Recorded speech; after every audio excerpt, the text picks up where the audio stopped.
আগুনে পুড়ে মৃত্যু হলো এক গৃহবধূর। ঘটনাটি ঘটেছে গত 7 দিন আগে মুর্শিদাবাদের হরিহরপাড়া থানার রসুনমাটি ডাঙ্গাপাড়া এলাকায়। জানা যায় রোকসানা বিবি নামে ওই গৃহবধূ সে গত 7 দিন আগে তার বাড়িতেই গ্যাসে চা করছিলেন। সেই সময় অসাবধানতা বশত তার ওড়নাতে আগুন লেগে যায় এবং আগুনে পুড়েই জখম হন রোকসানা।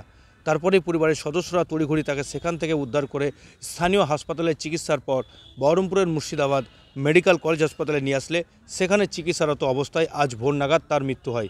তার মৃতদেহ আজ সকাল 8:30 নাগাদ ময়নাতদন্তের জন্য পাঠানো হয় বহরমপুর মর্গে। সকালবেলায় ও প্রতিদিন সকালে চা করতে উঠে। আচ্ছা, চা করতে উঠে ওর মেয়েকে উঠেছিল চা করতে নিয়ে। চা চা করতে করতে ওর ওড়নাতে আগুন লেগে মারা গেছে। কোথায় বাড়ি? কোথায় বাড়ি হরিয়ারপাড়া। কবে হয়েছে? 7 দিন আগে। কি নাম?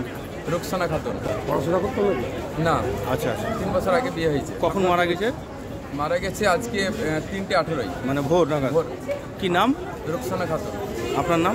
আমার নাম হায়দার আলী শেখ। আর বাড়ি কোথায় ওনার?